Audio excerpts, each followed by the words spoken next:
Hello, everybody. Welcome back to Tower Casuals, the Destiny podcast. I'm one of your hosts, Corey Derrigan. Alongside me, as always, is the state of the podcast, Josh Finney. God, Corey, it's been a week. Yeah, hopefully the state of the podcast is better than the state of the game. Yeah. I mean, we're gonna jump right on into it here in just a second.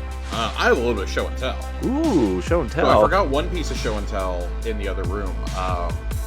As we all know, I'm a huge Knights of the Republic fan. Yes. And I, on occasion, have been known to buy myself one of the nicer Black Series Star Wars figures. They made a Darth Malak that I forgot that I ordered last year at some point. Ooh, and it unexpectedly arrived in the mail yesterday. So, unfortunately, this was when Hasbro decided for about 8 months that they were going to go with plastic-free packaging, so you can't actually see the figure inside the package anymore. You have to fully open it, so I have to decide, am I going to open it or put it up next to the rest of my Sith Lords from the KOTOR series. You got a cool Revan somewhere? The Revan is actually back there on my shelf. Oh, I see it. My Nihilus is up above my desk. So I want to congregate not just my Sith Lords, but my characters who no longer exist in canon. I have a Mara Jade and a Kyle Katarn around here also. Ooh. Jaina Solo. Ooh. So I'm thinking I'm gonna have to do a whole old EU mini shelf. Yeah. And in terms of Destiny stuff, I got my legendary campaign pin in the mail. Ooh. For the Lightfall campaign. Ooh. Nice. I think it turned out a little bit nicer than the Witch Queen one did. They look so bad in the preview images, and then they actually look really good when they come. So glad I've stuck with them. My Champ Seal and what's the other one? I have Champ and something else that are supposed to be in the mail tomorrow. Ooh, neat. Arriving tomorrow. Yeah, I've got Champ and maybe it's my Virtual. I think it's Virtual Fighter. The campaign seal. Nice. I've got those two arriving tomorrow. So nice. Pretty stoked about that. I'm really easy to please. Excuse me. It's not my Virtual Fighter. It's my Ruder Nightmare spin. It's finally arriving. Ooh, finally. Very excited about that. I really like the pins that they do, even if they are really pricey. Nice. But Corey, that's one of the only things I can compliment right now. Well, Josh, I have something to compliment actually. What do we have compliments for? So you and I have started an Xbox podcast. We have. We were trying to spin it from our old Xbox podcast. Yes. But we have decided to make it part of the Tower Casual stuff. So it is called. We changed the name, everybody. So if you have been listening, thank you for listening. If you haven't been listening, you should check it out. It's simply called Xbox Casuals. Shocker.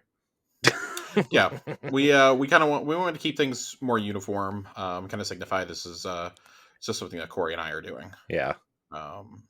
Two projects that we're immensely proud of. Of course, Xbox Casuals. You guys can find that every other Tuesday. That is not an every week podcast, but with some of the stuff that we're trying to plan out for the next several months. Yeah.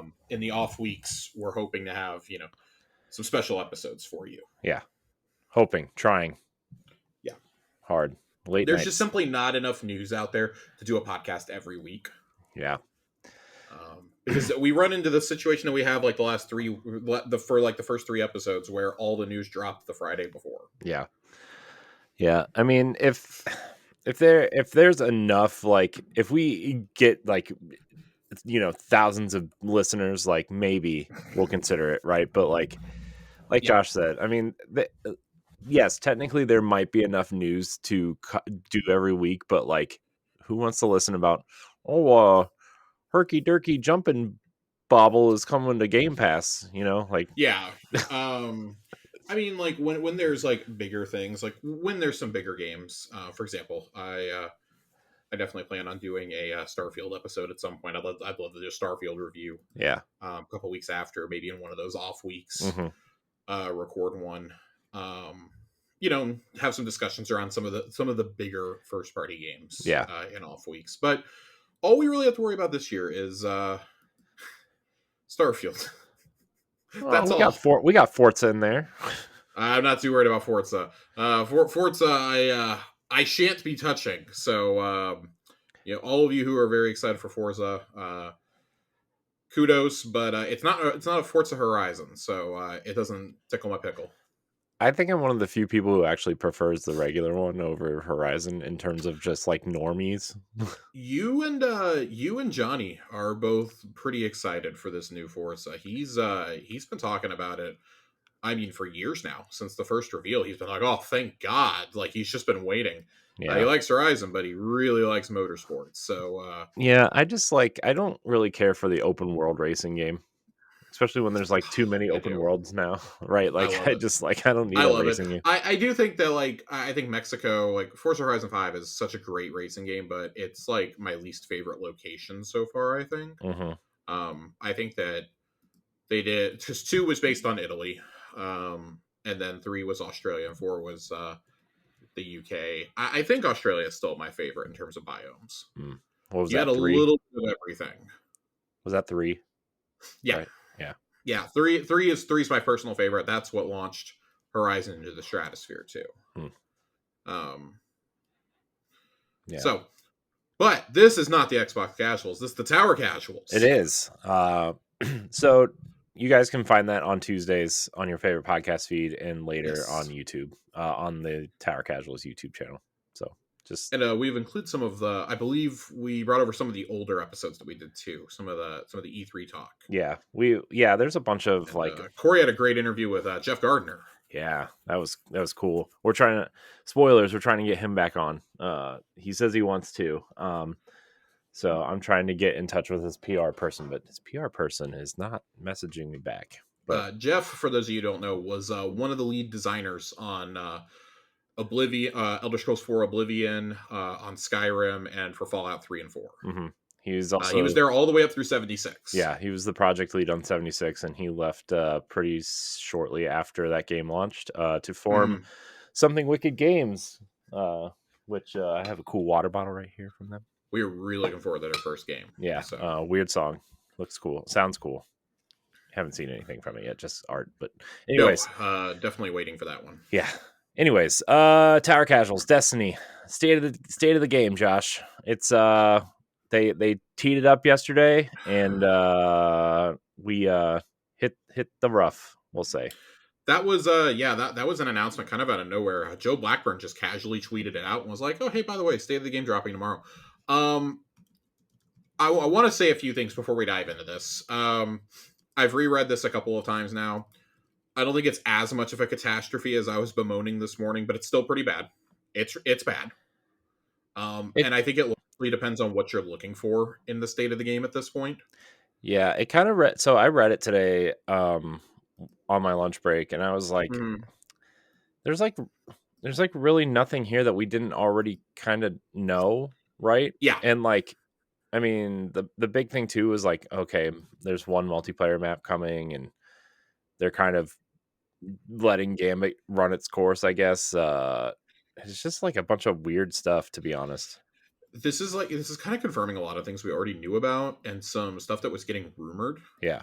But most of this is stuff that we've kind of known. There really isn't anything new here that we didn't know from the last 6 months. There's some good quality of life changes, which it's towards the end. So I was already in such a bad mood by the time I read through the first 3 quarters of this that I couldn't even celebrate some of the positives that we see.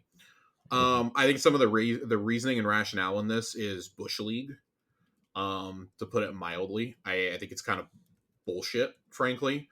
And it makes me wonder, whoever wrote some of these blurbs, because Joe said yesterday he did not write a lot of this. That he had various teams write up blurbs and submit them essentially because he's heads down working on the final shape. And man, I'll just say this, and I'm sure we're going to say it a couple times throughout this. I'm still really excited for the 22nd. I'm really excited for that showcase, but man, the showcase for Final Shape is now looming as probably one of the most important days in the history of the franchise, and that's not a good thing. That's Yeah, not a positive thing at this point. it's We should so never have that high of an expectation on a reveal. it's so crazy how like the highest of highs on the Witch Queen, right? Yeah, And then like it's just been like probably this. It's been steadily downhill since. starting probably around Plunder, right? Like people started being like, "Oh no, okay, well, Plunder is a season we can probably take Yeah, off a little bit," and then moving into Lightfall, the campaign was kind of like, not good. yeah, and then then the seasons after, like the stories and stuff, the reveals were great, but like the seasons haven't been, Defiance, yeah, Defiance was the definition of okay. Like the seasonal event was fine. The story sucked. yeah, but I mean, and then I like felt this, no emotion beyond Amanda, and then you get to this season. I actually, and I will defend this season. I think this season has actually been very good. And they talk at length about seasons and their philosophy behind seasons in this post. I actually agree with them that like, hey, they're giving themselves a pat on the back for this season. I agree. I think that the roguelike components in deep dives is fascinating. And that has actually added a new dynamic to the gameplay. I think hiding the exotic mission in there was cool. It's a cool mission, even if it is kind of overtuned in terms of difficulty. And then I mean, salvage is just kind of there as your arena mode. Like, I actually don't mind all that. It's become more about how the story is being delivered at this point, which it sounds like they're really going to shake that up. Um, I think that when we look at, I think you hit the nail on the head first off mhm, with Plunder. I think Plunder really was the turning point for me. I was starting to feel it in Haunted. yeah, I was exacerbated by night. It's funny. We've now hit the point in the cycle where Haunted was long enough ago that we have people feeling nostalgic for Nightmare Containment. oh no, Yeah, being like, oh my god, it was the best place to grind out weapons. Oh my god, it was the best to get those crafting golf balls. I can't believe we don't have that activity when they're about to buff the limit to 30 on those. And I'm like, no, we are not retconning how bad stop it, that event was. Stop it. stop Yeah, it. stop. I need that gif of the guy with the spray bottle. That's what I need. Like I'm spraying down Destiny fans. But this is the most united I've seen the community in a long time, was today's state of the game. And it's not the kind of uniting I was hoping for going into it. Right, I guess let's just go ahead and dive in. yeah, I want to be really clear. Like I'm gonna sound really negative. I'm not as negative as I may sound, but there are a few areas that it's just like Corey and I have been harping on some of these issues literally for 160 episodes. yeah, And we're still here. yeah. Spoiler alert, one of those is PvP maps. Oh my gosh, dude. I But to be fair, the one PvP map they were describing sounds kind of cool, but It sounds cool, but it's they've been one map talking about it for in like 2 9 years. fucking months. Yeah, the only other one that we got was Shit Junction. So I don't. Anyway, all right. Anyways, we're gonna get into it. I'm gonna start here. So ritual updates. We're gonna skip the 3 or 4 paragraphs we get to begin. This thing is 7,000 words long, by the way. It's 7,000 words for a lot of nothing. Yeah, it was kind of long for nothing. Yeah, I mean, it needed to be a long post. And anyways, ritual updates. We've heard plenty of feedback from players that our core ritual playlist should feel more consistently rewarding to play, and that those rewards should drop more frequently regardless of the activities you like to play. We agree. Let's talk about what we've done so far and what we're doing in Season 22 to achieve this. We're not going to cover Season 22. You guys know how the game works. We're loading up ritual vendors with fresh weapons in Season 22. We talked about these weapons last week or the week before. This is how we're making our core rituals more rewarding overall. But what are we doing for each specific area? Let's start with PvP. So we're jumping right into the fire.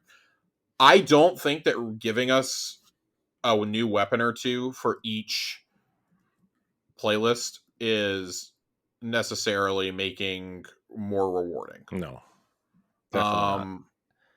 So Even if they're reworked weapons, right? Isn't one of them a reworked weapon and like a new?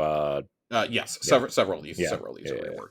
Yeah. Fan favorites back in our ritual playlist, including the Igneous Hammer Solar Hand Cannon in Trials, and revamping Warden's Law into a brand new archetype as a Nightfall reward. I want to say that, like, I think that when you talk about adding new weapons, that works for something like Trials and for Nightfalls. That works because you can only get those on limited weeks. Sure. That works. But when we talk about the overall health of these 3 core playlists, as we're going to get into here, it really feels like the complaints and like the almost downright begging that hardcore Destiny players have had for years on these is just falling on deaf ears. It really feels like there's a huge disconnect between the leadership of Bungie and the people who are actually playing the game. Yeah. And PvP is absolutely where that is felt. So let's get into PvP. The most frequent feedback we see is that there's just not enough new PvP content, specifically new maps. Yes, 100%. We have had to set the record straight, and I'm not talking about reprised maps that they've brought back from earlier in Destiny 2 or they borrowed from Destiny 1. We have had 2 new maps since the launch of Shadowkeep. Yep.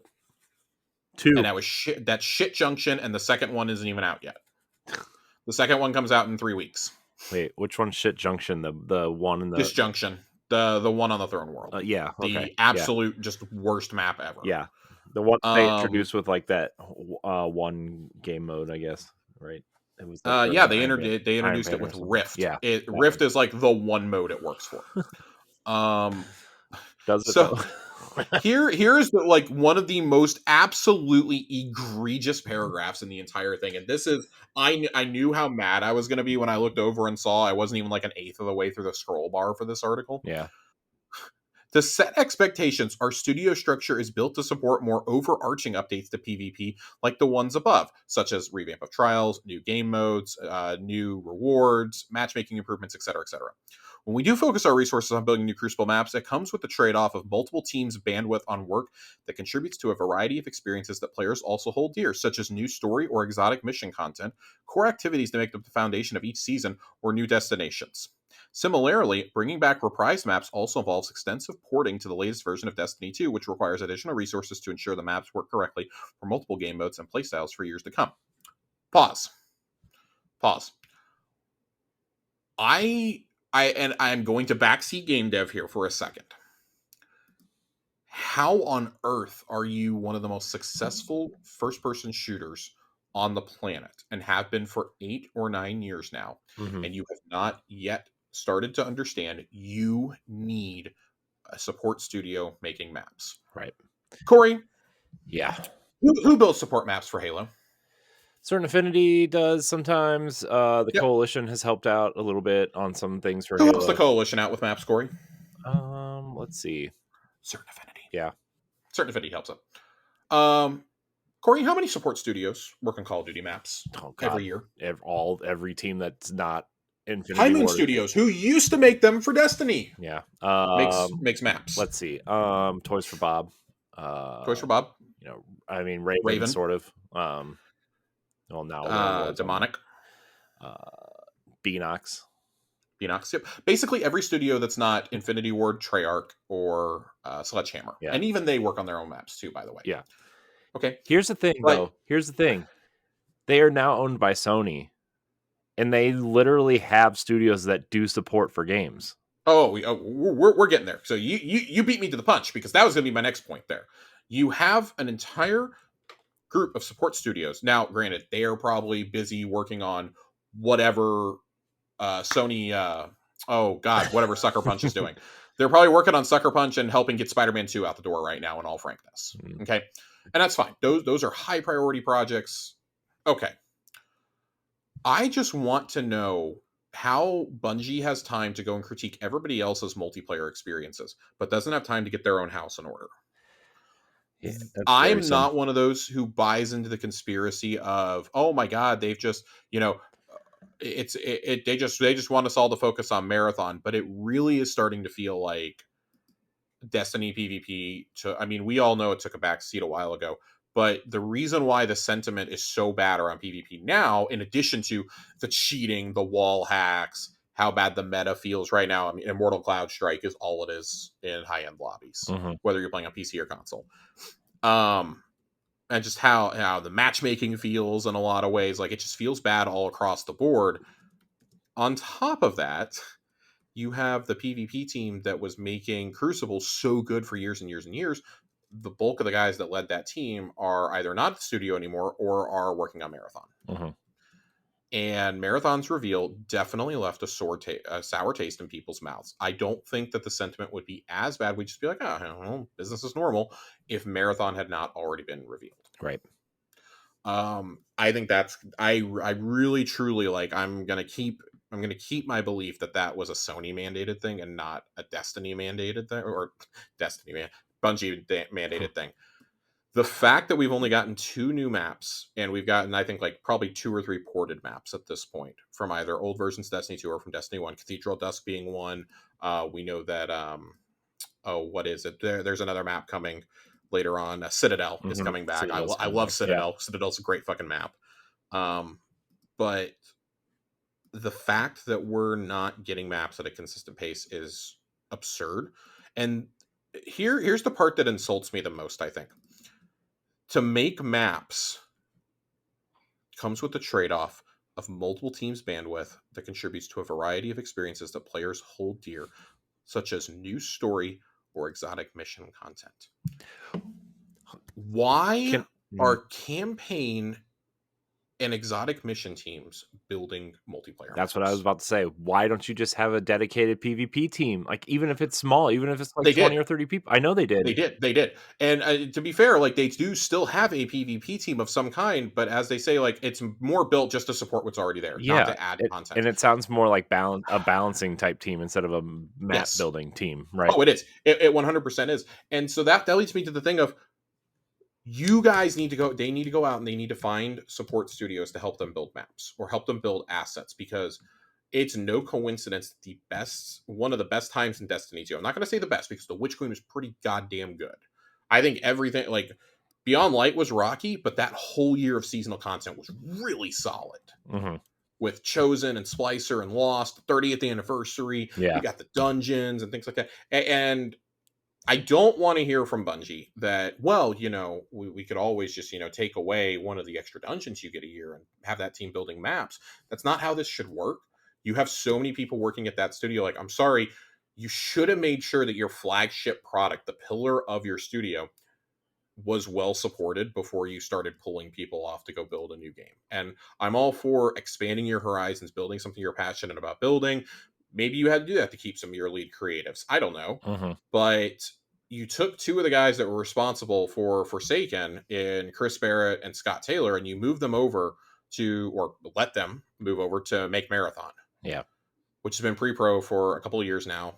And I mean, there are Marathon developers catching flack today, and that's not at all what I'm saying here. And if you're one of those people, fuck you. But this is a very real problem. Yeah. This is a real problem. I don't understand how you can't get maps. Like, Beyond Light has been out for almost 3 years now. We still don't have a map on Europa. Which is shocking. It's shocking. It's absolutely shocking. You could and I mean, like, again, at the risk of backseat game developing, people called for this for years, and I can't believe that I'm actually gonna agree with them. I think Halo Infinite has proved you need a Forge style mode. If you're a single studio building and supporting your own game, you need a Forge style mode. Yeah. And I mean, because think about some of the community creations you could see in this game, and then you could have like a featured map or something like each season that's going to get added to the rotation, or added to like permanent. You can choose it at any time, and custom games. It's automatically downloaded as part of the game client. I mean, you could custom do like games browsers. You could almost do kind of what it did with Doom 2016, the snap map stuff, where like, okay, here are like the different planets and here's the palette of assets for these planets, and you can snap them together to build different types of, okay, here's Europa. Okay, you have this kind of like, you can alter the terrain a little bit, but here's like the assets that we use on Europa, go to town. Right. Almost like a Tony Hawk's Pro Skater, like build your own skate park type thing. Obviously it's way more complicated than that now. I mean, Corey, we had Forge back in 2007. I know. From the same studio. I know. It's one of those things. Like, I don't understand what you guys are trying to do here. Like, there is no scenario in which you should be telling us, well, we can build you maps, but you're gonna have to sacrifice story for it. No, why can't both sides thrive? Like, the PvE side has largely thrived for years now.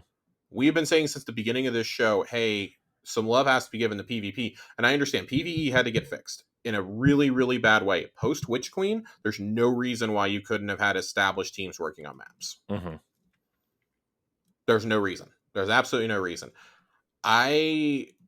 It's phrases, it's paragraphs like this in this post that make me really worried for the future of Destiny beyond the final shape. Mm-hmm. And I haven't felt worried until now. Right. I'm not trying to be reactionary or, doom scrolling or anything. I know there's some people in our community who are like, hey, I'm pretty okay with the state. I'm pretty okay with what the state of the game said. And hey, if that's your prerogative, that's cool. Like I'm not gonna jump on anybody or call anybody a Bungie shill or anything like that. But I pretty strongly disagree. I think that this is really rough. Like, and we're gonna keep moving because there's so much to cover here.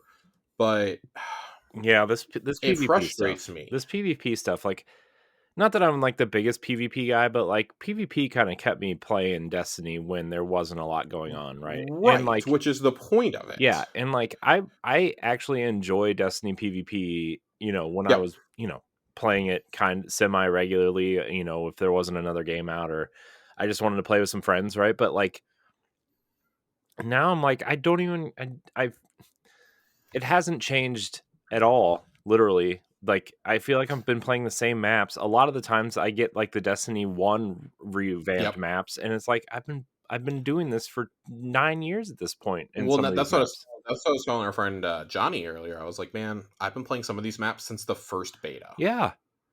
And I'm really, really tired of like, what is it that it was Shores of Time in D1. It was the Venus map. I'm tired of that map. Cathedral Dusk coming back made me groan. Yeah. Anomaly, Cauldron, those were D1 maps. Some of the Mercury ones, some of the there's a few others and like those are great things to kind of like offset like new maps, but you're not giving new maps either. So like well, and that's my thing. Like I'm not saying like, oh, I need new maps every single season. I know that is unsustainable. No, but I mean, like don't. one new map like every 6 months or something. Like, is that unsustainable? Well, and that's the cadence they said they were going to try to get into. Was they wanted to alternate seasons, like a new map, reprise map, new map, reprise map, and they haven't even hit that yet. It has been over a year since Disjunction was put in the game. And in that time, we've gotten one reprise map. Yeah, one. So I want to read what they say because there's a lot of PvP here. We have some exciting content coming to PvP this month that several teams have brought to life. An update on our advances in game security to combat cheaters. Preview upcoming sandbox shakeups and more details coming next week on how the general PvP sandbox gear and ability balance will evolve. For Season 22, we have a Vex Network themed map debuting, along with new Relic 6v6 mode, gunplay-focused checkmate, modifier for multiple modes, a new competitive Ascendant Division emblem, and more. Relic and Checkmate will both kick off in Crucible Labs throughout the season so we can gather feedback on how they are received. We'll have more to share in the showcase, but let's dive in now. That's another common phrase that you see a lot throughout this. We have more to share at the showcase. Yeah.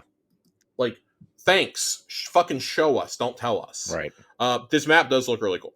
But a lot of people have pointed out that this also is kind of just like a Vex Network overlay of an existing Destiny 1 map. Yeah, I think it even mentions it in this thing at some point. Oh, does it really? Yeah. I didn't even realize that, honestly. Yeah. I was so mad. Yeah, it's it's like right after the picture that they show of it, I think. Interesting. Okay.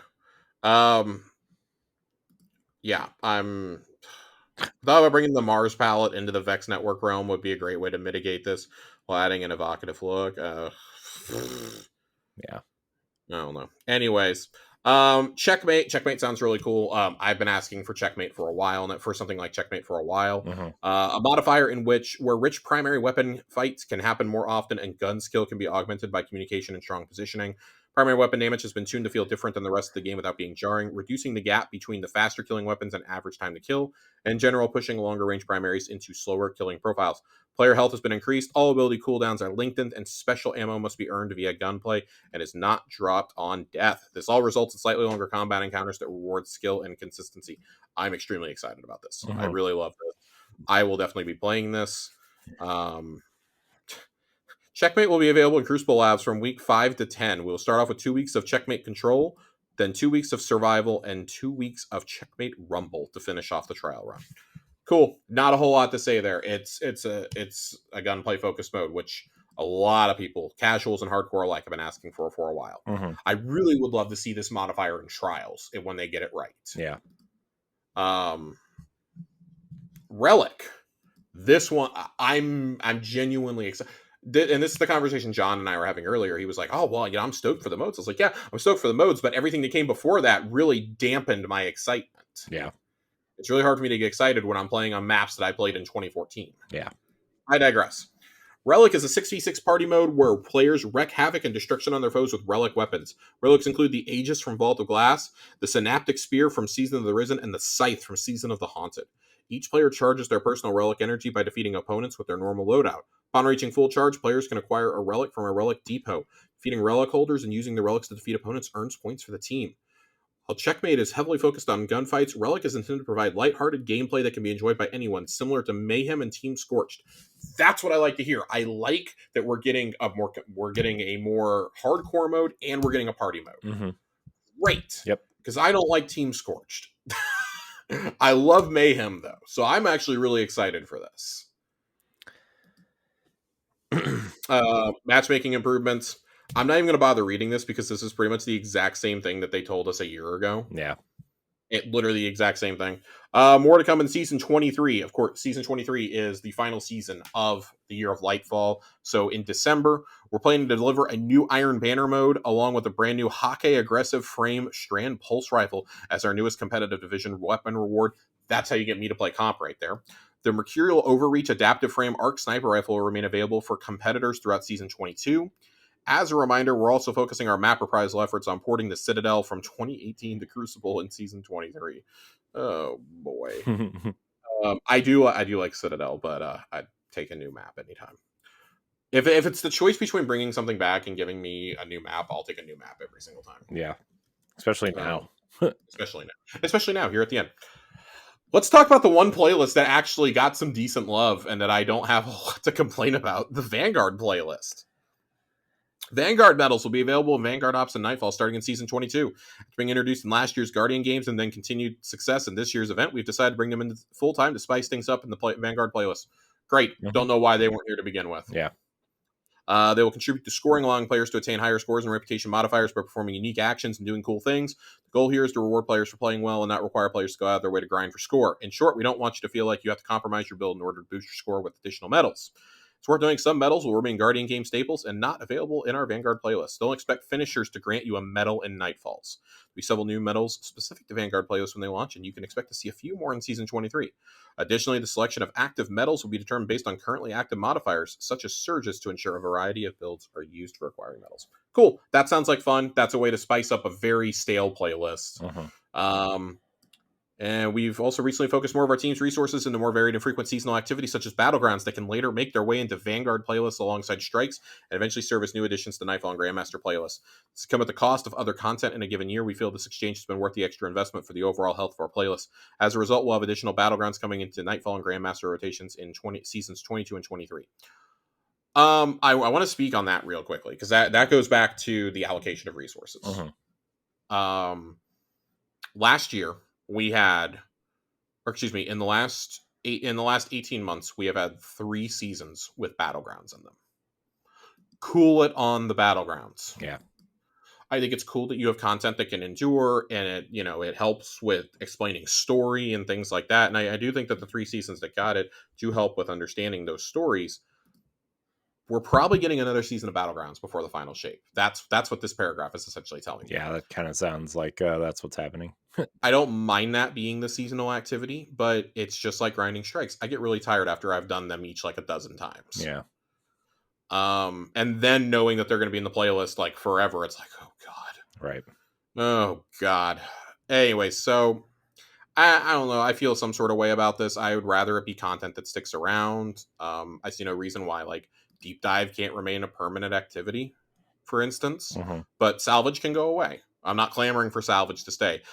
Similarly, a lot of us would really like to see Menagerie and Sundial and what was the stupid thing during Splicer? The Vex activity during Splicer. I don't remember the name of it, but everybody, you know when you see it. Uh-huh. I think I think those 6-player modes can endure. You can throw Catch Crash in there.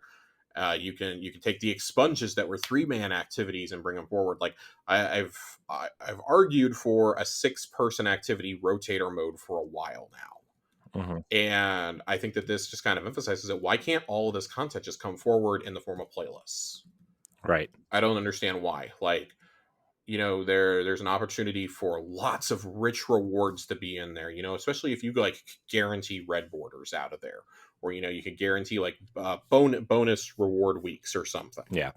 I think there's a lot to love there. So, but I'm backseat game developing. Let's talk about Gambit, Corey. Do we have to? Yep, Bungie remembered Gambit exists. No, they didn't. It's only been like 3 years. No, I don't think they remembered it exists. I think they remembered that they forgot about it.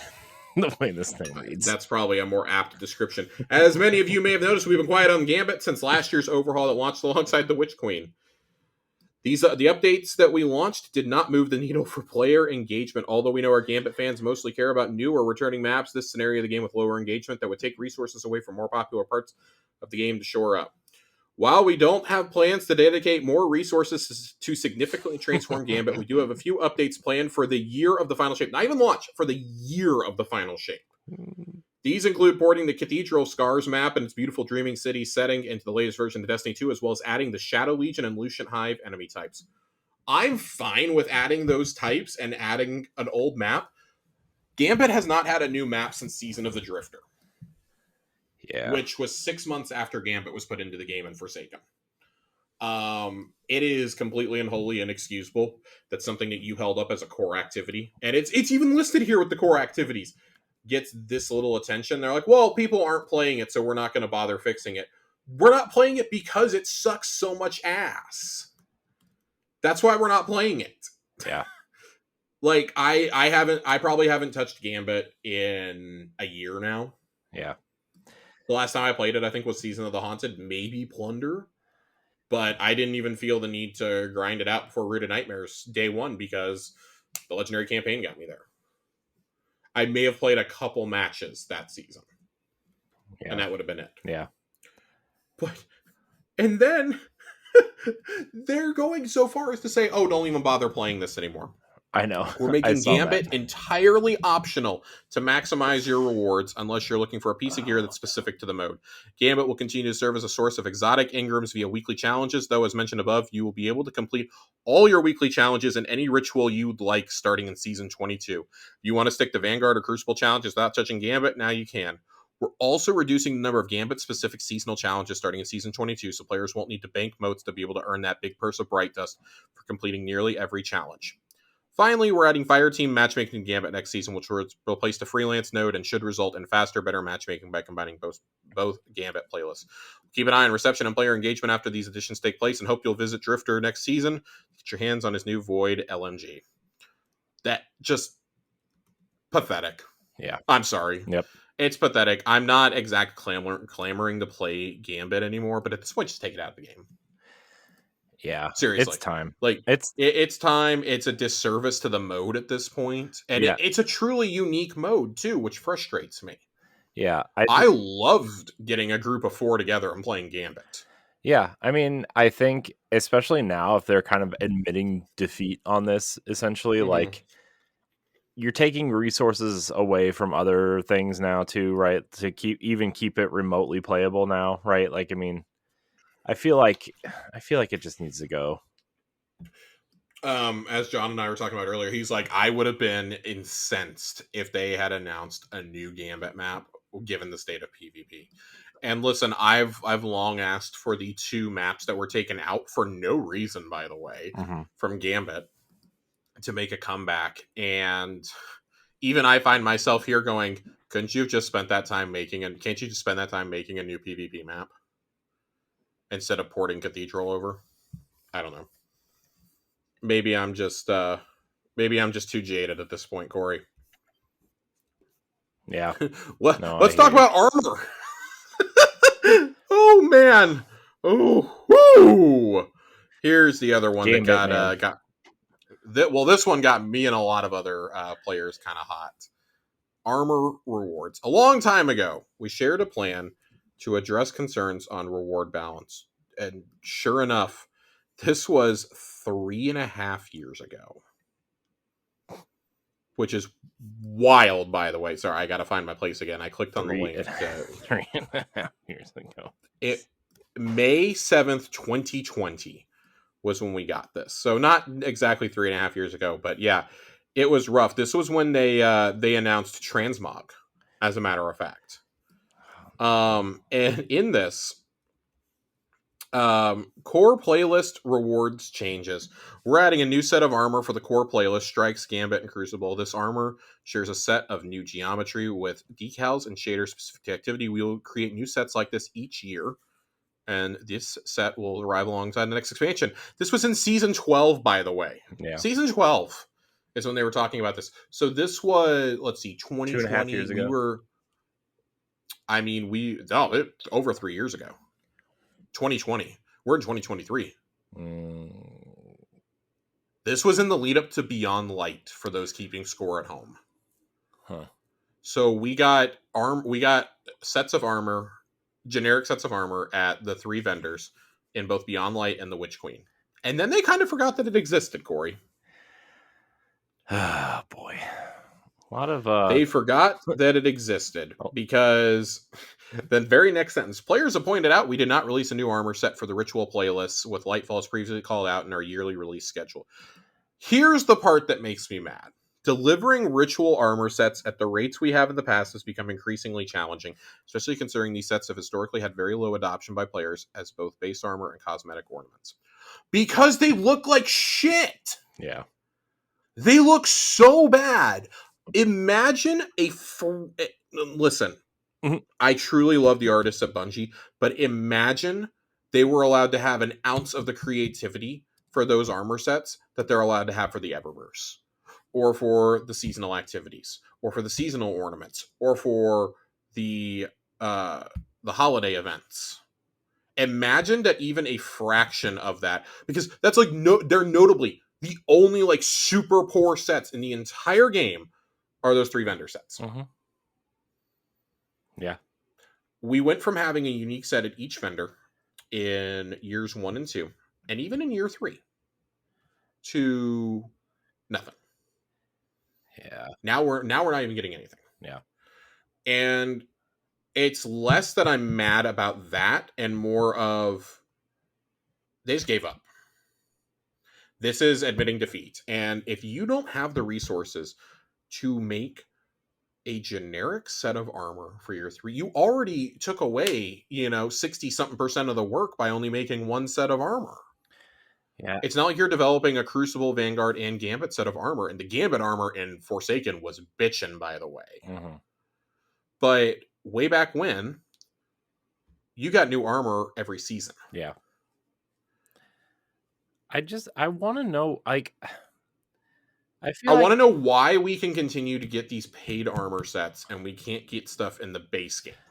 I want to know kind of what's going on with these teams, because it feels, and I don't want this to sound like mean or rude to the developers, because I know they're all working hard and trying to deliver the best experience possible. In a lot of ways, there's a point for brutal honesty, though. But it just feels like some of this stuff is being like hysterically mismanaged in a lot of ways, and like, Corey, we're not even halfway through this post yet. Yeah, I know. And a studio as large as Bungie, right? Like, and I know they have other projects in the works and stuff, but like, and that's fine. I get it. They should, but like, you can take your time on those, but right now the game that's making you money should probably be, a priority in a lot of ways, especially since like a lot of your projects that you're working on aren't even announced and are, I don't know, man. It just feels a lot of things are kind of like, what's going on over there, And I'm not trying to like be mean to the developers or anything, but like you said, they took out 60% of the work and like 1 armor set with like, okay, this one has a V on it, this one has a snake on it, and this one has a phoenix on it. Okay, well, make a cool armor set that could be cool in all 3 facets, right? I think it would actually be kind of cool if you earned a generic armor set, just from playing activities, and then you got special ornaments for it each year. I think that actually could be a really cool approach. Yeah. But for them to basically say, well, we made armor so bad that nobody wants to, and so ugly that nobody wants to wear it. Yeah. And as a result, we're going to punish you by taking armor out of the. My problem is that's part of the loot. That's part of the loot pool. Like, I'm sorry, this is a game that is driven by loot, and whether that be fashion or stats or in terms of weapons, playability, like you need rewards. And we've already one of the biggest complaints that we've had over the past couple of years has been so much of the cool stuff is locked behind Eververse. And like, listen, I know that I have praised the recent dungeon sets. I think that the fact that we got the cowboy armor in a dungeon and not in Eververse is shocking. Yeah. That floors me. Yeah. I cannot believe they did not charge $15 for that, frankly. Yeah, but in the dungeon before that, we got like reprised Haka armor. We got Hake armor. Yeah, I know. And it's like the duality of man, right? Yeah. This season in Ghost of the Deep, we got some of the best armor we've ever gotten in the entire game. Yeah. And Root of Nightmares, I think you can kind of question the choice, but at least it's unique. These are unique sets of armor. I look at what has been available in the Eververse over the past year and a half, 2 years. The elemental sets like the Void, the Arc, and the Solar ones that we got. I don't see any reason why those couldn't have been earnable in game at some point. Yeah. Like, why couldn't those have been earnable? Yeah. Why, we got the PlayStation. You got the PlayStation. This is why when people are like, Josh, why don't you want crossovers? They have put more effort into the crossover than they have into the base game, and that bothers me. And I don't know if that's a mandate coming from on high or what, because the Fortnite deal we know was struck before, and I was okay with that. Okay, fine, whatever. Then you have the Assassin's Creed set, and then you have the PlayStation set. And yes, those are cool. I shouldn't have to pay 20. I should not have to pay $20 to look cool in the game. Yeah. For a set of armor ornaments. I think that's completely egregious. I mean, I can go to Fortnite and pay less for a character, right? I can pay $20 and get a whole bundle of cosmetics related to a franchise. Yeah. It's really disappointing to see, and then they double down on it. At this time, we are amending our delivery plans for how often we refresh these sets, so we'll no longer be creating a new set for every expansion. We are prioritizing the delivery of a new ritual armor set alongside the final shape to infuse some new looks you'll be able to show off from your time in the Vanguard, Crucible, and Gambit playlists. We also have a new set for Trials of Osiris releasing in just a few weeks, and to be fair, this Titan armor looks bitchin'. I love this Trials armor in this set. It's simplistic. It's a bear themed set. I think this looks really cool. No giant shoulders, Corey. You should be excited. I know. It does look cool. I think this is probably the coolest it's looked since the Egyptian armor set. And then you realize that it's Trials, and you're going to have a hard time getting it. Nah, we'll figure it out. I think when it's something so simple as, and like this is I know some people are going to listen to this to me, like, Josh, you are harping on like the tiniest thing here. It's because something so small and so simple as this should not fall by the wayside. You're going to tell me you can't divert an artist or two to come up with some looks real quick? Right. Like, and then get those designed and implemented in the game. Like, I cannot imagine that takes away radically from anything else. I'm sorry that it might have to eat into the exotic or the legendary ornaments that work with our exotics in the Eververse. I'm so sorry you might not be able to charge $8 for a fucking ornament. Yeah. For a season. If that's the trade-off, then give me the fucking armor. Yeah. The decisions that are being made are really, and I again, like, I have to question, like, is this, we know Bungie is technically separate from SIE. Is this a Sony decision or is this a Bungie decision? Because this feels like a fucking Bungie decision, and that's really gross to me. Yeah. That's really gross and egregious, especially when you look at like the customization that we've had in past Bungie games going on. Like, look at the customization you had in Halo Reach. Right. You look at the customization you have in other games, and it's like, yeah, I love the Destiny armor. I love the looks. Why am I having to pay $20 for cool armor though? I should be able to earn cool shit just by playing. And by playing, yes, I understand the coolest shit should come from the end game. It should not come from the store. It should come from the fucking end game. Yeah, I agree with you. Okay. We've harped on this before. There's no armor ornaments for comp. Nope. That would get people in there. There's no armor ornaments for Gambit. That would get people in there. There's no special armor ornaments for Grandmasters. I think that would get people in there. Yeah. And I think Destiny is one of those games like not everything should be accessible. I think it is okay for things to be exclusive as long as it is not affecting the gameplay. I think it is cool and it is a way to show off, and you should be able to show off beyond just having a fucking emblem. I mean, it used to be That's that why way, I though. love the Trials glows I love the Trials glows so much. It used to be that way, though. I know. And then people complained, and then when Destiny, like, this was the initial issue with Destiny 2 when it came out, right? It was like, Yep. they made the game for everybody, and then the people who like really quote unquote cared about the game like got mad because it was it turned into a casual kind of friend game, you know. And I want to be really clear. I'm fine with the game becoming more casual. I've always been okay with it. We are called tower casuals for a reason, right? Yeah, I mean, I'm not But like complaining even about that, being- but there's stuff that like, okay, the person that plays for like 5 hours a season versus somebody who plays for 100 hours a season should not be able to access the same things. And I think that I think part of the way they've, God, I can't believe I'm going to defend Bungie here. I think part of the way that they've helped with that kind of feeling, because I felt that way too, is in seasons, they give you the armor ornaments towards the end of the pass, and you have to finish the pass to get the cool ornaments. Mm-hmm. And I do think that's helped a lot. Like, I mean, the fucking Reaper armor from Haunted, for example, I hated Haunted, but I grinded that season out and made sure I finished it so I get the Reaper armor because it was so cool and so unique. I'm okay with that being part of something paid because I'm getting story content alongside it. I'm getting modes that I can play with my friends. I'm getting battlegrounds. I'm getting loot pools. I'm okay with that. I'm not okay with something that's in the base game. Like, free to play is not an accurate description for this game. It's free to start. Mm-hmm.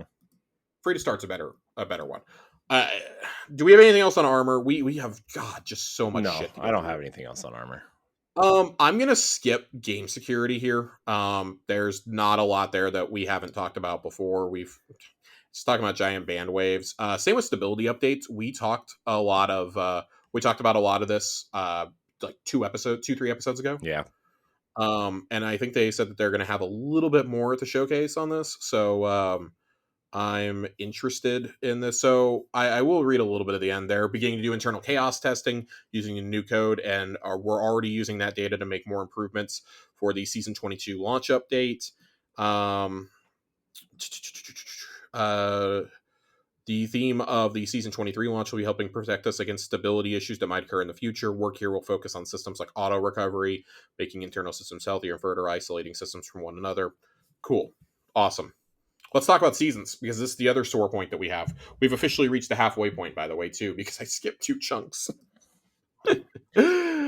Seasonal structure, Corey. Yeah. A preview of what's to come. Oh, boy.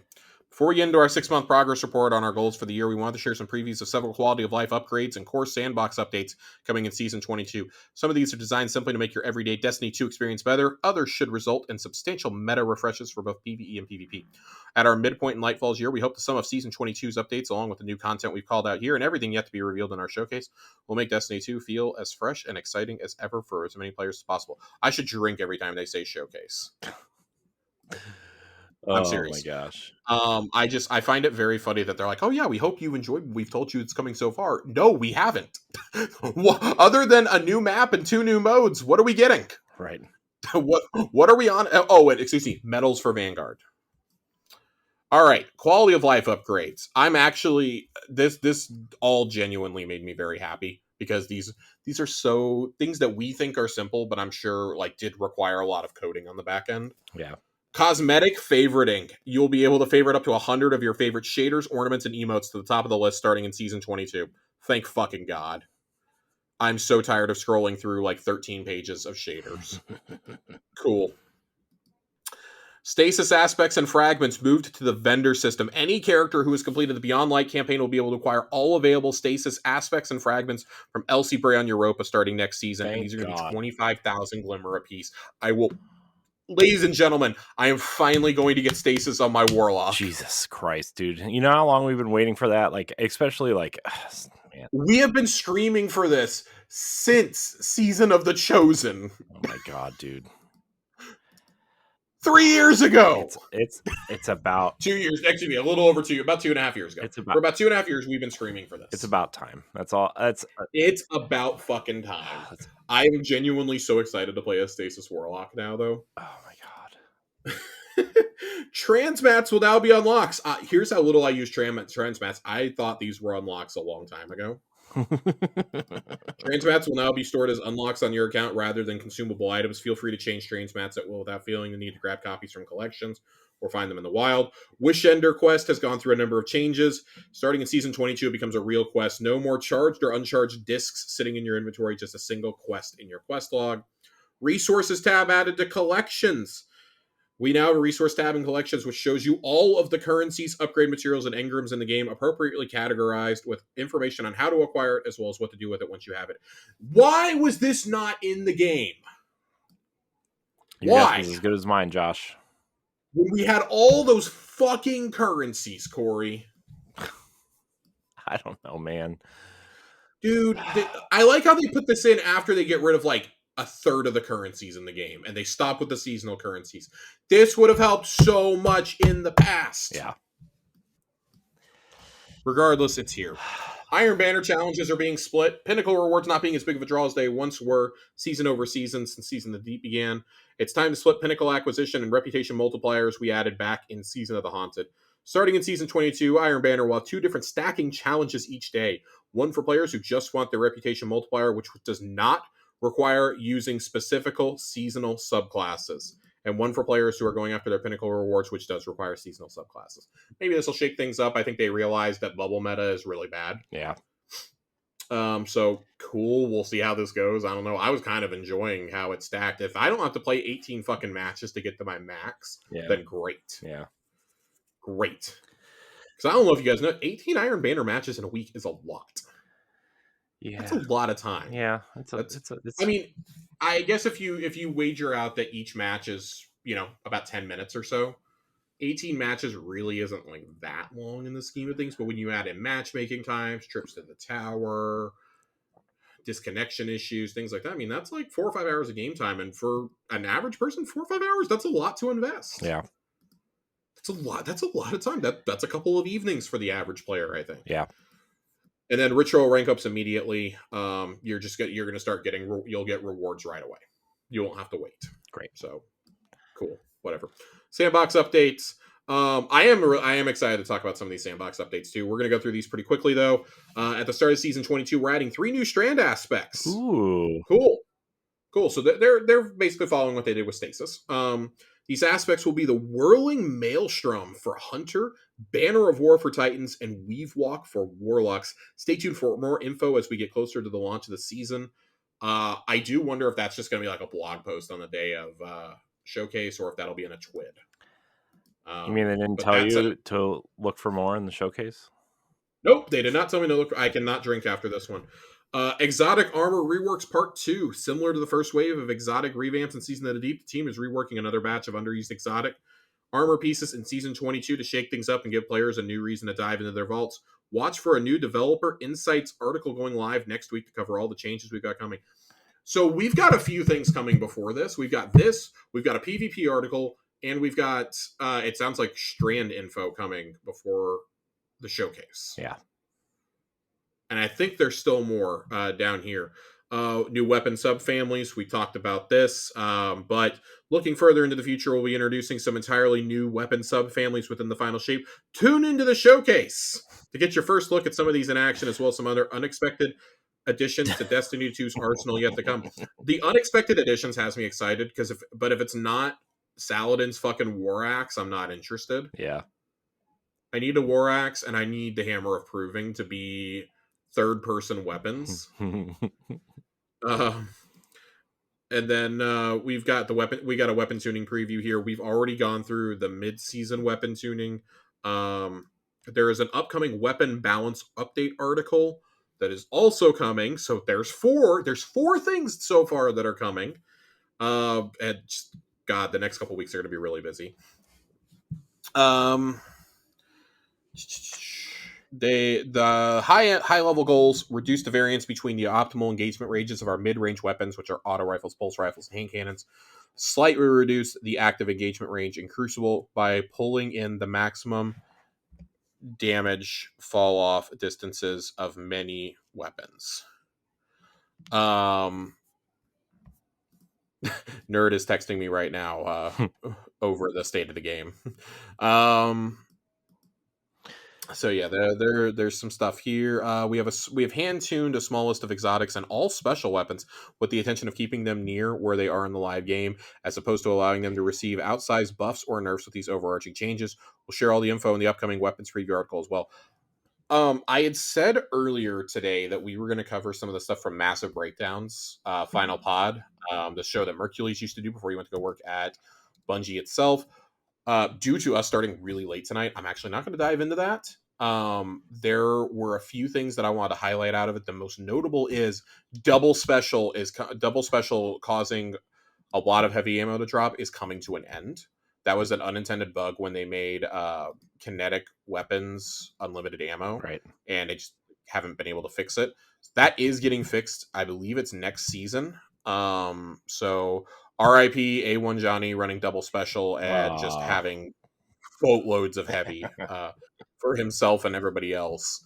But that does feel, and the explanation we were given on Massive Breakdowns was that they don't want it to be in a special weapon meta, and they feel like we're really getting dangerously close to that. Yeah. I can respect that and understand that. Yeah. I'm sure that's going to be a part of this article. We have other things to look forward to in Season 22. This is not a comprehensive list, but a sneak peek. Hand cannons will see increased reload speeds and PvE damage buffs against minor and major enemies. Sword full power heavy attacks will be usable with any non-zero amount of sword energy, and Sword Guard is being buffed in several areas. Touch of Malice is getting tweaks we think players will enjoy, and perks such as Bipod, Envious Assassin, and Over will become much more useful in Season 22. Full breakdown later this month. All right, Josh, every time you puff, I'm just like, oh my god. I'm drinking my water, but man, my voice is starting to get there. Yeah. All right, we are in the final section now, reinforcing our goals for the year. Think of this as our Destiny 2 scorecard. So they've got 4 sections here, and I actually do want to read these and have some light discussions. 1. Expand players' imaginations. In Lightfall and Season of Defiance, we transform many of the ways players typically interact with the game, from core systems and build crafting overhauls to streamlining seasonal currencies. With Season of the Deep, we replaced the typical vendor upgrade model and introduced a new deep dives activity and pressure trials, which represent fresh experiments for D2 that we believe are worth the investment. While there's always room for us to revise and improve, the community's response has reinforced that we're on the right track with norm-breaking efforts like these, and we'll be rolling out something very new and different in Season 23. Without spoiling anything ahead of the showcase, drink. Our next season will be heading into creative territories we've never explored before. We're changing some things up in a big way, including seasonal progression paradigm with an all-new mechanic. All will be revealed August 22nd. Pause. I do think that if we're viewing it from this perspective, I do think they've kind of nailed that. I really do genuinely enjoy some of the things that Neomuna brought. I think the Vex Incursions is really cool. I think the Vex Strike Force is an awesome event. I like Terminal Overload. I like that the world, it's funny, like in terms of enemies, it feels alive. In terms of an actual city, it sucks dick. Yeah. I think that, doing the Veil containment missions has been cool. I just wish you didn't have to do that like 15 times. Yeah. For the players who've done it every week, kudos to you. I'm glad I stopped after week 1. I'll do it the week before the showcase and catch up on everything. I do think that this season, though, like I mentioned earlier, how much I really, really like the deep dives and the pressure trials, and how it feels kind of like I'm playing Hades in a way. Yeah. With the upgrades you can choose and whatnot. I really enjoyed that. And I like that it changed up to traditional vendor model where I don't have to run there to get my upgrades and stuff. I can just do it straight from challenges. By week 3, you had them all unlocked, which was really nice. If you were playing the game with any regularity, by the beginning of week 3, you had everything ready to unlock, essentially. Mm-hmm. I thought that was really cool. I wish we could get away from like the traditional vendor track system that every vendor has. Yeah. I'd like to eventually get away from that. I think that that's more of a pipe dream. I recognize that you need to have familiar systems in place regardless. But I think maybe for seasonal vendors, there's some room to kind of like shake it up a little bit And it sounds like, if they really do follow through their promise on something different, I'm curious to see what it is. We're about 2.5 weeks out, so we won't have to wait too long. This is by far the thing that had me perking my ears the most, though. My eyes, I guess. This is the thing that had me the most excited, though. Hearing that there's going to be continued seasonal changes, because I think that's one of the few things they've gotten really right this year. Yeah. Is the changes they made with Season of the Deep, and in terms of like environmental storytelling, I think they've genuinely gotten better. Yeah. No, I agree. Taking a step back to examine the overall narrative for the year, the team is laser focused on ensuring the connective tissue in our storytelling between seasons 20 to 23 and the final shape is more impactful than last year's seasons were leading up to Lightfall. We took the feedback to heart and loading this year up with important moments designed to capture players' imaginations and move the saga forward with each beat. We've already proven this out in Season of the Deep with the revelations of the Witness's origins, substantial lore drops throughout the season in Neomuna, and the implications where our Guardians go from here after the final mission's cutscene. We know there are some of you who would have preferred to experience these stories during Lightfall's campaign. With those players in mind, we believe the totality of this year's narratives will set the stage for the final shape in ways that a single story beat never could. And to put concerns to rest right now, here's the single most important thing that they said in the entire state of the game. The final shape and its raid, it's notable they're saying the raid, will provide a climactic conclusion to the Light and Dark saga before we look ahead to what comes next in Destiny 2. So that tells me that the seasonal stuff in the final shape is not wrapping up loose ends from Light and Dark. That is they're immediately just going to be diving in. Yeah. Interesting. That is about the best and I do imagine it'll probably be a wrap-up season, because they'll probably be able to use the caveat of it's technically part of the game. You technically get the season when you buy the expansion. Right. We'll see, but that right there gives me a lot of hope and a lot of reassurance. Yeah.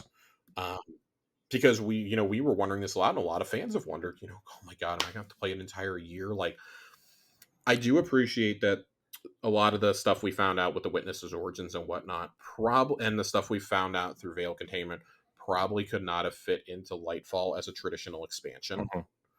I still don't think that's any excuse for some of that not to have been in there. Yeah. But, and I can't give them too much of a pat on the back. I do enjoy that they did not say Season of Defiance as like a narrative stepping stone, because I think they understand that was really bad. Yeah. The only reason that we got really emotional was because it's maybe like the last substantial Lance Reddick moments that we had. And it was really somber that Zavala basically loses his adoptive daughter, which we never really got that connection before, but okay. So yeah, I'll give them kudos. I'll give them kudos on this one. Expanding the player's imagination. I will say that, because, I kind of got the feeling we were picking those upgrades and whatnot. This is something we don't typically see in an FPS. Mm-hmm. This kind of reminded me of doing a raid. It's not as impactful as a raid, but it's an idea that was brought in from other types of games. And that's how these games should evolve. There's a reason why Destiny has endured for 9 years. Right? Like, they're always doing something new, and I really appreciate it. Like, other games are trying to borrow from them. We've seen The Division try to copy raids. We've seen Call of Duty is trying to do it too, right? And they just haven't gotten it right. Yeah. Destiny's the one game that still gets that right, that has gotten it right. I think, like, for all the bitching and moaning, I do think that, like, we have to give credit where credit is due. Yeah. Bring challenge back to Destiny. I'm sorry, I thought I could say that with a straight face, although we're a bit uneven on this one. You want to try again, Josh?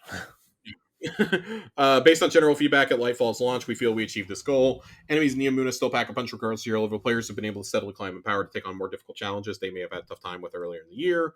Following the success of these changes, we're confirming today we also will not be raising the power level cap in Season 22. This is absolutely them getting ready to tell us at the showcase that power level is gone. Yeah.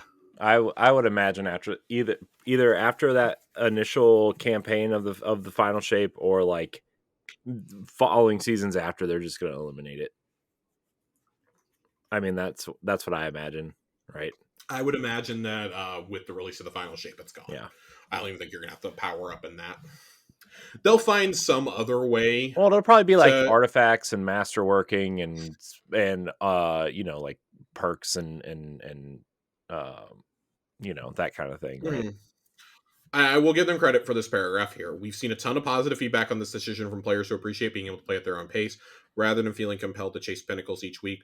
We'll still have plenty of activities where power is crucial, including Master Raid and Dungeon content, Legend and Master Nightfalls, Grandmasters, Legend and Master Solo Lost Sectors, and Trials of Osiris. This will still be the case in Season 22, and your artifact power will still be as important as ever. For those craving even tougher challenges, we raised the bar on Grandmaster difficulty this season with the first PsyOps Battleground GM, which will make an additional appearance before the end of the season. As usual, we'll continue to monitor feedback as we add more Battlegrounds to the Nightfall and GM schedule later in Nightfall's year. I will say that playing at our own pace and not having to grind out pinnacle level, I think is part of what's contributing to lower player numbers this season.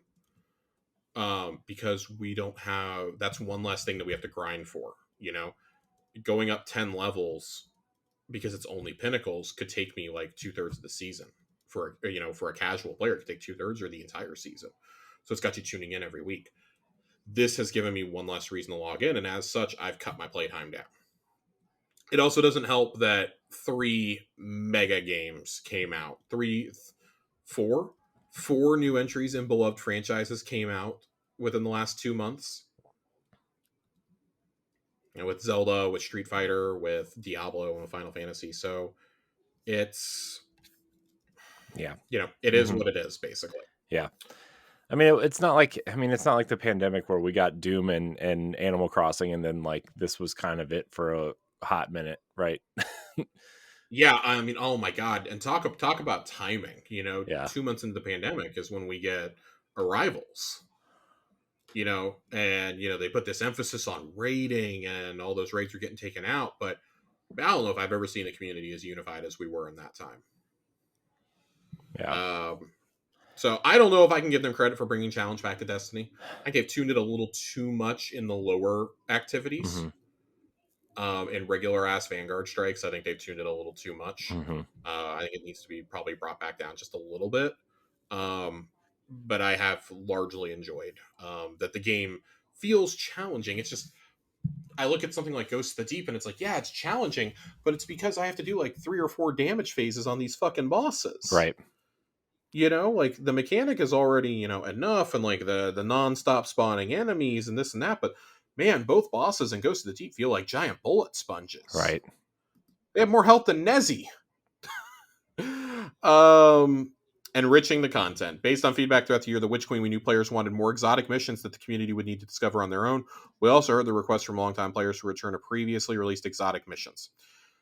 In Defiance, we were delivered the Avalon exotic mission with Vexcalibur. Season of the Deep brought the Whetstone exotic mission to deep divers in search of the new Wicked Implement Scout Rifle.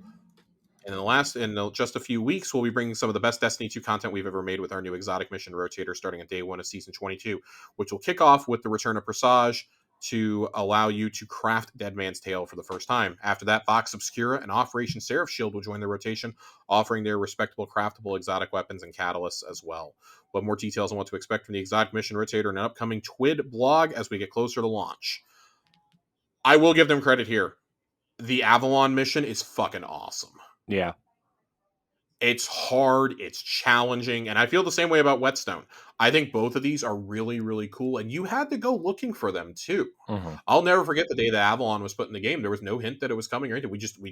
We knew there was an exotic coming at some point. It had, been data mined. It was viewable in collections, things like that. And I was playing with our buddy Andre one day, and it was like right around reset. And he was like, "Hey man, I'm scrolling my Instagram feed, and there's a secret mission in the EDZ." And I was like, I don't know about that. And we went there and did the puzzle to unlock the mission. We were like, holy shit. Yeah. We spent like the next hour and a half doing the mission. And that was one of the coolest things. It reminded me so much of the Whisper of the Worm mission, or of unlocking the Outbreak Perfected mission, unlocking the 0 Hour.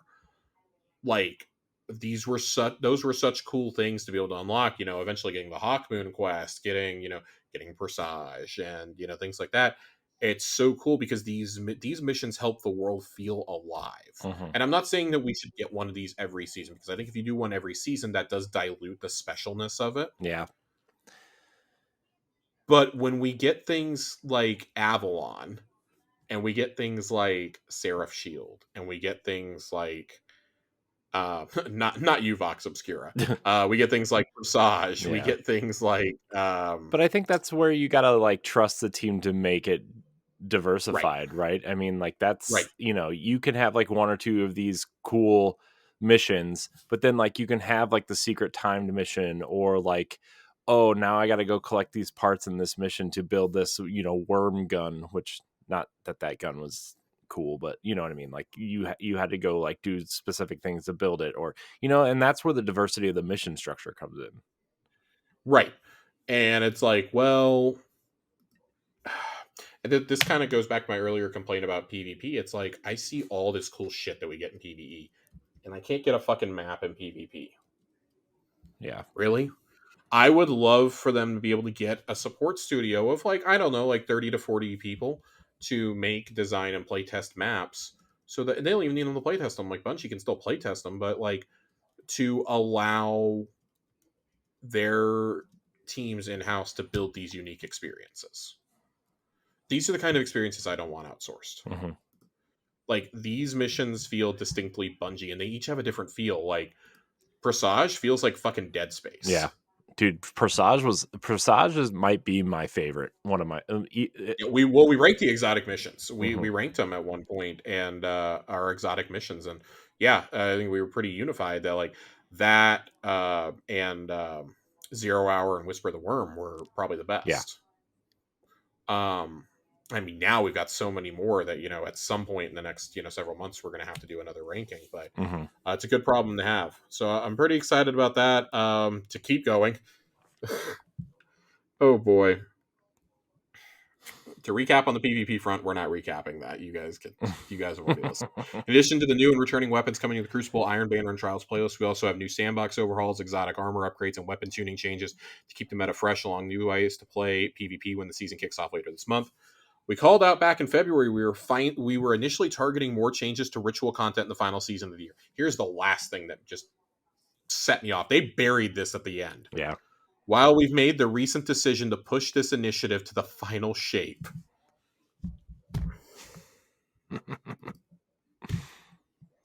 we have plans to replace some bounties with a more rewarding and engaging system, tentatively called Pathfinder. This is going to be debuted on the new destination in the final shape, and we're currently nailing down a plan for how we can use this new system to replace core ritual bounties in the new year. For now, here's a work-in-progress preview of the Pathfinder UI. This looks cool. I would like if I can target my rewards specifically out of this, but this looks cool. Yeah. I'm down for this. Yeah. I'm down. It looks kind of like a weave in a lot of ways. Yeah. I'm cool with this. Yeah. But the fact that you're going to push changes to ritual content to the final shape that's bad. Yeah. That's bad. And it just kind of highlights, like, they keep talking about allocation of resources and things like that. It really feels like seasonal content was they bit off more than they could chew there. That's a shame. It really is a shame, because I've largely enjoyed most of the seasonal content, but I would trade some of the seasons that we got in order to get more maps, strikes, etc. Oh yeah. Connect Our Guardians. And this is the last one. Connect Our Guardians. Gameplay systems and quality of life features we added in Lightfall made D2 the most welcoming it's ever been for new and returning players. Okay. Season 22 will include new ways to experience key in-game moments in Destiny 2's history to help get millions of Guardians caught up for the confrontation with the Witness. Okay, so we're finally getting a theater mode without confirming we're getting a theater mode, I guess. What made some of those moments so special was we actually lived those moments. Yeah. You can't recreate the fight against Gaul, taking back the city in the Red War. You can't recreate avenging Cayde 6 and, chasing Uldren into the Dreaming City. The first time you enter the Dreaming City, it's a chase to find him. You can't... I mean, fighting Xol and Nokris was kind of lame, but it's like, Xol and Nokris, those are actually key figures in the Hive lore. They're rescuing Saint from the Infinite Forest. Seeing how much it meant that Saint and Mithrax team up in defense of the city and in the defense of the Elixni Quarter.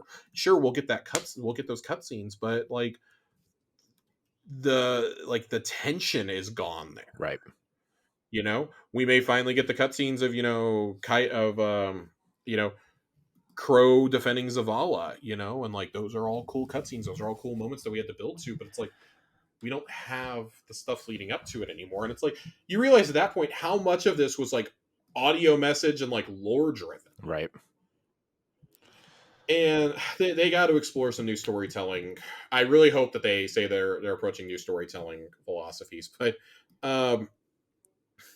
in season 23, our upcoming LFG feature, Fireteam Finder, will be the silver bullet for players who have never had a full Fireteam to run endgame content before, including raids, dungeons, master level activities, and more. And in the final shape, we're making big changes to the progression system that will help to connect even more players and remove barriers, keeping friends from taking on the same content together. We'll have more info on that in the showcase. That screams to me, we're getting rid of Lightwolf. Drink. We're getting rid of what? What'd you say? We're getting rid of barriers keeping friends from taking on the same content together. There it is. That's it. There it is. The light level's gone. This is a pretty bitchin' screenshot down here from the Final Shape teaser trailer that we got. Mm-hmm. Really love that the Titan is in the Trials armor. Yeah. Love it. Yeah. Absolutely love that it. That Trials armor is cool, man. What hunter is wearing Knucklehead radar is what I want to know. And then Keitel and Mithrax there. And then here we go. Let's close it out here with the final paragraph from old Joe. The features listed above, combined with everything we're about to show on August 22nd and everything yet to come, will create the best gameplay experience for the widest possible audience that Destiny 2 has ever seen. The Final Shape is incredibly special to us as the culmination of Destiny's first decade, and we're committed to making it just as special for all players worldwide as the Showdown with the Witness approaches. Thanks again for taking the time to read this. Today was just a piece of what we have in store, so if we don't run into you in the tower before then, we sure hope to see you all in the chat at the showcase on the 22nd. Joe Blackburn. It's over. It's done. I feel like Frodo Baggins right now. Sam. It's over. It's over, Sam. That only took an hour and 20 minutes to get through. Yeah, it was beefy. It's beefy. But I think it was really important that we read it. I find it very funny that at the end they talk about the end of the first decade of Destiny. Mm-hmm. At the rate this is going, I don't think it's making it a second full decade. Yeah, I wonder if, I mean, it depends on what their next couple projects are, right? I mean, yeah, and I mean, like, I feel like this is destined to become a meme. We'll have more info at the showcase on the 22nd, but it really does feel like, I mean, if I can backseat Dev for a second, what I would be doing is saying, okay, especially after the promise you make that everything will be resolved by the end of the Final Shapes raid, mm-hmm. I would not launch a traditional season alongside that. I'd launch like some epilogue stuff, like maybe, we get the resolution of, give us a couple of exotic story quests or something maybe. But if you're really going to change to where you're getting most of your core playlist updates being pushed to the Final Shape, I think that should take the priority there. And honestly, I would move to doing a season pass like you did for Forsaken with 3 mini expansions, but like make them on the level of like obviously better because you've learned a lot now, but give me story expansions that knowing what you know now from seasonal development and whatnot of the size of Dark Below and like House of Wolves. Give me a small campaign to play through. Give me, the reprised raid or the dungeons or whatever. But you have an opportunity there. You can do 2 story expansions, and in the middle, you can do a 10th anniversary celebration for your season pass. Mm-hmm. I think that would be, acceptable to a lot of us, mm-hmm. Especially as a lot of people kind of evaluate their relationship with Destiny. I do have a feeling that there's going to be a mass exodus after the Final Shape is done. Yeah, especially with look how popular even something like Remnant became. I mean, not that Remnant's going to last a decade, but there's other games. Diablo's here. There are newer games that are doing some of this stuff either more interesting or better. It depends on, if Marathon or Matter or whatever else they're taking on takes off, right? Like there's a lot to speculate about Destiny after the Final Shape, right? I mean, it almost feels like, I know that this was their goal, but I don't know if this was the goal in this type of way, but like, it's like Avengers Endgame. Like Yeah. what's the direction? And it still feels like there's not really a direction. I feel like they're going to have to kind of tease the direction a little bit on the 22nd. Yeah, they're gonna they have to keep, I think they I have mean, to. they have to, because they kind of have to talk about a little bit about like what the content that's going to come afterwards for the year is, Yeah. if it really is it's essential for us to do it. But that also like leaves questions of like, well, who do you fight in dungeons then? Like, if none of this is essential to the Light and Dark saga, like, I don't think you can leave Aramis to fight then. Right. I don't think that you can leave Xivu Arath for that. You can leave Xivu Arath for like the next phase, but like those two characters are so entwined with the like the Light and Dark saga. Like, I'd be surprised if they make it out. Mm-hmm. So like you have various questions, and it's like I almost feel like they're setting us up for a hard reboot with Destiny 3. Like, take everything you've done for D2 and move it forward, like all your systems and everything, Mm-hmm. and like have a start over with a new Guardian. Mm-hmm. Which would be a shame, because I'm not re-earning some of that gear for like a fifth time. Yeah. But it's becoming pretty clear that you're going to have to do something drastic. And I just don't know to what length Bungie is willing to do that. We'll get some sort of indicator now, because what I keep coming back to is that GDC roadmap from last year, Mm-hmm. from spring 2022, when Justin Schumann was down at GDC. They had something codenamed Goliath that was launching alongside the final shape, or like relatively shortly after. Mm-hmm. We've speculated in the past on what that is. You can go back and listen to various episodes. But the long and the short of it is, we think it's some sort of cloud initiative to bring the story content that they took out of the game back into the game. Right. Which I think is pretty essential. I think it's egregious that I paid money for stuff that's no longer there. It's really frustrating. There's various things that you can do here, and I mean, now we're just kind of in wait and see mode. We know now that there's going to be several blog posts between now and the 22nd. We'll cover those next week and the week after. God willing, they don't drop anything on us on Friday after we've recorded, right before that showcase. We'll have showcase predictions. I mean, I don't even know what to predict anymore at this point. Yeah. So, I mean, what do you predict at this point? yeah, I mean, and we'll do that as is tradition the week before. But we've only got 2 episodes between now and then, and this is the most unsure that I've felt about Destiny's future. I mean, in a really long time. Like, Season of the Worthy is, I have to go back all the way to Season of the Worthy Yeah.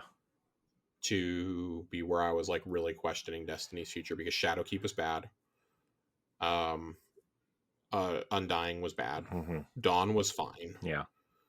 And Worthy was really bad. We were in the middle of COVID at the time, and it's like, well, man, that split from Activision ain't looking too hot right now. And then we went on this miracle run Mm-hmm. from Arrivals through Haunted, and it was just like, wow, we had one bad season in there, and that was Hunt, and even that, like, the story implications was so good, Yeah. that it was like, yeah, I can forgive how bad Wrathborn hunts are. Yeah. The Hawkmoon quest was so cool. You could get different roles of Hawkmoon and this and that, and Savathun was a part of it. And then later on, you find out about the deception and everything. It's like, giving the Witch Queen that extra development time ended up being the best thing they ever did. And I genuinely wonder if we're going to see the light of the final shape on the 22nd at this point, Mm-hmm. because I think Bungie knows they have to stick the landing here. Mm-hmm. Yeah, they really do. They have to. They have to. Yeah, I agree. So I don't know. I don't have anything else. I'm going to talk in circles. I mean, overall, I don't think that this is as much of a catastrophe as it's being painted, but it certainly isn't good. Mm-hmm. I've never felt this level of skepticism after a state of the game. Like, this is, we're at one of the low points right now in terms of player sentiment. This is the lowest I've seen outside of Curse of Osiris. Yeah. I don't, that's the only, and I'm not even willing to say that we're like at those levels yet, because at least this was a good season. Like, I think overall this is actually a good season. Mm-hmm. There is solid content there. It's just, core playlists have been neglected for so long. Like, it shouldn't even have to be a point on the roadmap that we're gonna make those playlists healthy again. And here we are. We shouldn't be having to fight to get armor in basic activities, but here we are. It's a whole bunch of little things that have now spiraled and are becoming big things to the community.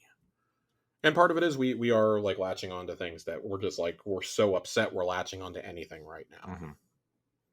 So, Man, what an interesting place we're in, Josh. God, what an interesting place. There's nothing in the Twid, by the way. In case anybody was wondering, there's nothing in the Twid. Congratulations. Anomaly is the trials map this weekend. That's literally all we got out of it. So there you go. It's so interesting how a year ago where we were as opposed to now, right? Yeah. I feel like we were in such like a hot, like the highest of highs at this point last year, getting ready for the showcase. Yeah, I mean, we definitely were. I think we were still riding the high from the Witch Queen. Yeah, Like the Witch Queen was good. Risen was good. Mhm. Haunted was fine. Haunted was really good for the story. And we'd heard that the next season was going to be different. And, Plunder is where it all kind of started to spiral. Seraph was still really good, though. Yeah. No, I still really liked Seraph. no. I mean, the excitement for Plunder though, right when they announced it, Pirates was a cool idea. It just didn't. Yeah, you know. it didn't land. Oh my god! I can't believe we almost got out of here. We have questions. I know we have a ton of questions. Holy shit! Okay, we're gonna fly through these. Apologies to I think it was Cade who asked us this last week for us to design an exotic. We're gonna have to punt that one yet again. Yeah, sorry guys. This took priority. Sorry. I have an answer worked up. That might even have to be punted in the next season, frankly, at this point, if we're gonna have as many blogs as we think we are. But let's fly through some of these. Sam Lord of Bananas asks us, "What is the best exotic weapon ornament in the game?" Oh God. So I actually really like the Mida multi-tool ornaments. I think they look really. I think they look really like cool. I like the black kind of Splinter Cell looking one. I like the all white one. I think those ones are clean. I like clean ornaments. Like as much as I like Outbreak Perfected, I think every single ornament for that gun is awful. Get out of town. I also really like the No Time to Explain, the yellow one. I forget what the ornament's called, but it's like the yellow kind of casing around the weapon. Okay, so Corey likes the boring ones. I like the fun ones. I love the boring ones. Dude, I hate every single ornament for Outbreak Perfected. They're all ugly. Get out of here. I've bought every single one of them. I love them all.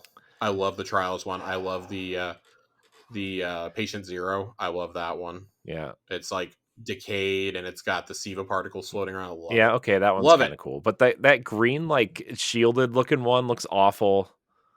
The I forget what the other one is. I will say that one of the ones I like that's pretty recent is the I like the Trident for the exotic Stasis Glaive. I like that one. That one's fun. God, there's just so many. Like I could do like my greatest hits on exotic ornaments, I feel. I will also say that it's goofy, but I really love the Nerf Galar Foam ornament. Yeah. I think that's just goofy enough for me to like it. Yeah. Okay, Jiggly Panda asks us, you guys are contracted by Bungie to make a new game mode for either PvE or PvP. What would it be and what would the name be? Oh man, Josh, I've been thinking about this one all day. Well, as long as the question's been in. So, the game mode is called Ghost Hunter. Okay? Okay. The problem is there's not enough PvP maps in the dark. Okay? But it's kind of like you look at something like SWAT and Halo. Okay? So, no supers, no heavies. Okay? And the maps are kind of dark, but not really. No radar. And it's kind of like SWAT from Halo, and it really forces you to play as a team. It would be 3v3. And okay. And the ghost is like has flashlights, and you can only tell where people are based on their ghost flashlight. Interesting. I would hate that, but that's an interesting mode. Yeah. I think for me, I would love a SWAT. I would love to see SWAT in Destiny, but I mean that's basically what the game is right now, anyways. Yeah. I like the idea of Ghost Hunter, but I wish there was a mode where, this is why we won't get it though, because Shaxx would never let us do this. Where teams can keep reviving. You can just keep reviving infinitely. The only way to take somebody out for good for a round is to crush their ghost. Mm-hmm. But I don't think we'd ever get that. I personally would like that, but that would be a toxic as fuck mode. Mm-hmm. Oh yeah. Aaron asks us, with the new season's raid being an old raid redone, what is something else you'd like to see return to the game? Red War, Gambit Prime, Breakthrough, Black Armory, everything. Everything. If I fucking paid for it, it needs to come back. Bring it all. Bring all the old raids back. I'm dead ass serious. If I paid for it, it needs to come back. I'll buy a memory card for it. I have officially jumped on this train. I need to have the option to play it if I paid money for this. Yeah, I'm with you. I feel like, especially like with the way the story's going, and now that Cade's back and everything, right? Like, I feel like Forsaken is like the most important expansion that you can't play now. Like, really, right? Yep. I mean, dude, you can't even have the Red War, which I feel like is a good intro. Yeah, it's rough, man. It's not great, but yeah, everything that I've paid money for needs to come back. I do love Breakthrough as a mode. I'm a very big fan of Breakthrough as a mode in Crucible. At one point, A1 Johnny and I had a 100% success rate in Breakthrough. Oh boy. And we were stopping every single match in a 4-stack. It was great. I miss those days. Hail Hydra writes in, first off, glad you guys are covering the state of the game. I don't know what I'm reading. Second, what shaders are you favoriting first? Anything that is not a Vanguard shader is eligible to be favorited. Yeah, I really liked a lot of like late stage Forsaken and early Shadowkeep shaders were really good. Yeah. The one I've been wearing a lot recently is Rustberry. Yep. I really like that. I will probably use, I don't know the name of it, but I just got it recently. It is the Iron Banner shader from Joker's Wild. And I would probably wear that. I also really, really dig First Frost from Season of the Undying. And I've got a soft spot for the Vex Chrome ornaments or shaders for all the way back in Curse of Osiris. Yeah. I hate having to scroll to the end for those, but Mercury Vex Chrome is a favorite in this house. Yeah, I like the Splicer shader, the pink and the neon green and that kind of thing. I also really like some of the Dawning shaders because they're like that really deep blue and purple and gold. It looks cool on some of the stuff. The Black Armory shaders are really dope too. Yeah. Hail Hydra also asks us, is there a change to Gambit that would make you play it more, or is it really just too far gone and deserves less rewards like what they laid out in the state of the game? We kind of covered this above. I don't think it's necessarily that they're going to have less rewards. It's just they're giving you the option to not play Gambit for weeklies anymore. They're going to continue putting a new weapon in there each season for at least the foreseeable future, it sounds like. They've tried plenty of changes. I really wish it was possible to go back to how Gambit was during the Forsaken and beginning of Shadowkeep eras. And I really think Gambit Prime was the solution. I personally loved Gambit Prime. I loved summoning those giant primeval. Maybe I'll play a little bit of Gambit so I can talk a little bit more to Gambit coming up in the next season. That might be a good episode topic for us. Is Gambit even worth saving? Yeah. Because I do have a soft spot in my heart for Gambit. I mean, I've always thought it was a cool idea. They just never got it right. Cool idea, poor execution. Fox writes in and asks, on last week's topic of the seasonal models, Bungie stated during the Witch Queen at some point that they had finished Season 20 and begun Season 21. There were hints of change during this season. Do you feel that during Season 22 we will see a full change, or at least a change announced during the showcase? Yes, they confirmed that. They confirmed that towards the end, that we are definitely getting something brand new next season, and that they look on building on what they did this season. We had one or two more. There was one outside of the question. There's a couple outside of the questions. I'm going to them right now. Link Chef writes in and asks us, do you think there's a situation where PvP can be exciting again without new maps? And I mean, the second question really ties into that too. Do you think their efforts for new game modes could revitalize PvP? I'll be honest. Talking to members of the hardcore PvP community, they want maps, they want modes, they just want the game to get a fraction of the attention that PvE gets, and not a tiny fraction. Mm-hmm. They would settle, I think, for like 40% of the attention at this point. Yeah. And I fully agree. I mean, you guys heard me rant about maps already. I do think that maps and modes both have to come. And I'm excited about some of the modes we've gotten over the last year. I really like the new Iron Banner modes, for example. And I'm just baffled as to why those aren't going into like the normal mode rotation. Yeah. It's great that you want to keep introducing modes for Iron Banner, but we need modes for regular Crucible too. So I'm glad they're addressing that with both of these new modes. I actually really dig both Relic and oh god, I've already closed out the tab. Whatever this other one is called. I'm really excited about both of those because I really want to play both of them. That could revitalize some interest, but the general sentiment that I've seen is just like the PvP community is like, I don't know why we expected anything different. You know, they just kind of like spit in our faces, and yeah, I kind of agree at this point. So to fix PvP, I mean, because it goes so much beyond just like fixing normal PvP. It has to do with game security. It has to do with matchmaking. It has to do with the way the trials is structured currently, as the way the Iron Banner is structured. It has to do with all of these different components, and you can make efforts and try to change and stuff. But the reality is, a lot of these guys aren't going to be happy unless we go back to like the Black Armory Season of the Drifter style meta that the game had. Then they'll be happy. When Mountaintop Recluse was running crazy, like they'd be happy with something like that. Yeah. Maybe not the specific weapons, but like how the game felt then.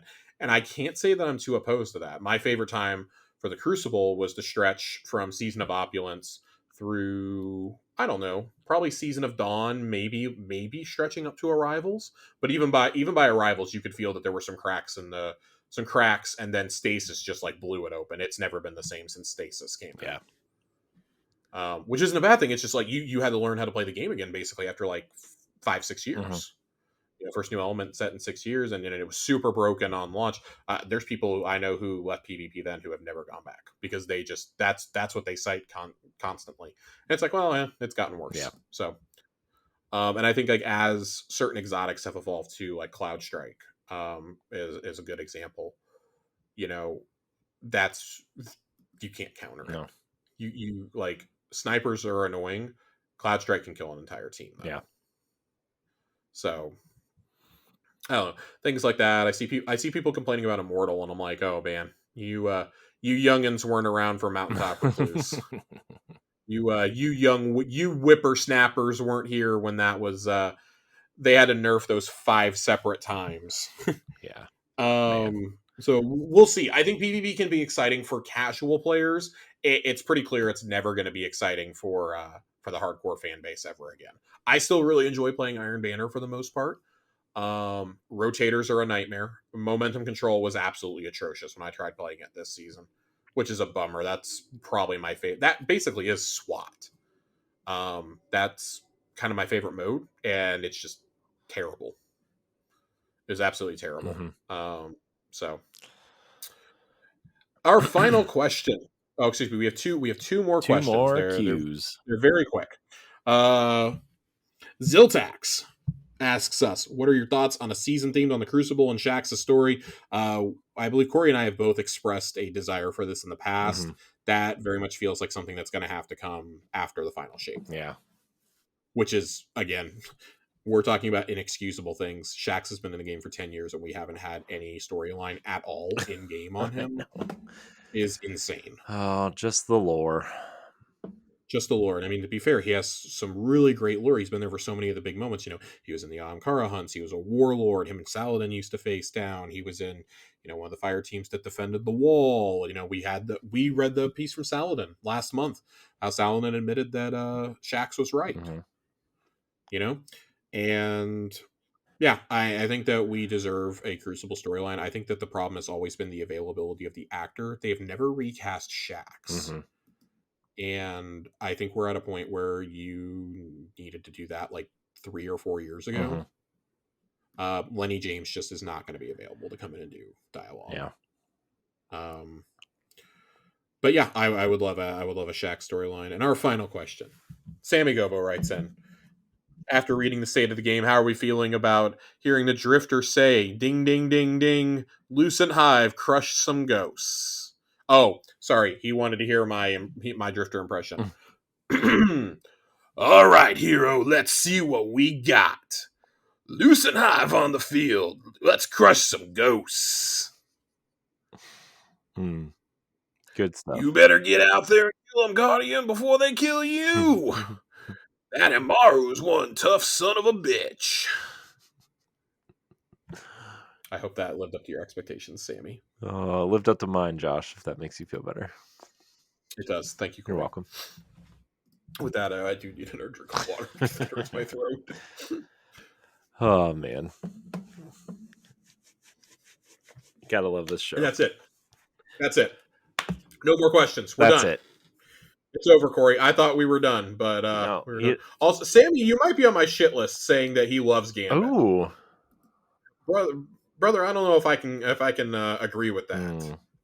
We're gonna have to have a little talking too with Sammy. See if I bring you along for the next dungeon. Yeah. I'm kidding. You really brought me in. All right, Josh, we're getting out of here. We're leaving. Oh God, get me out of here, Corey. We 2 more episodes until the review. Until the showcase. So they're apparently going to be really packed. Oh boy. So. Okay. I want to thank everybody for watching and listening to this episode of Tower Casuals. You can subscribe to us on podcast services. Leave us a review, rating, tell your friends, join the Discord. If you're just joining us, welcome. Josh, thank you for your time as always tonight. As always. Where can we find you? You can still find me on Twitter at Josh_Finn2ends. I'm going down with the ship. I'm going to be the musician on the Titanic that's still playing as it goes down. Hopefully, hopefully it doesn't go down, but we'll see. If it does, you guys can find me in the Discord as Finn. Everybody harasses me. We've named our bot inside the Discord. Nerd named it Finn Church. And I've never been happier to see something like that. And just every time that you summon Finn Church, it's pulling me saying Jesus fucking Christ. So it's great. You can find me at I am Corey HD on Twitter and Instagram and Threads and wherever else these things are. I don't know. I hate social media now. Yep, same. You can catch our new show, Xbox Casuals, every other Tuesday. Of course, the first few episodes are under the previous name, so you're not listening to the wrong show if you download it. The 4th episode will be the reveal of the new name, so keep that in mind. Join the Discord, all that stuff. Thanks for watching and or listening. And until next time, we love you. Goodbye.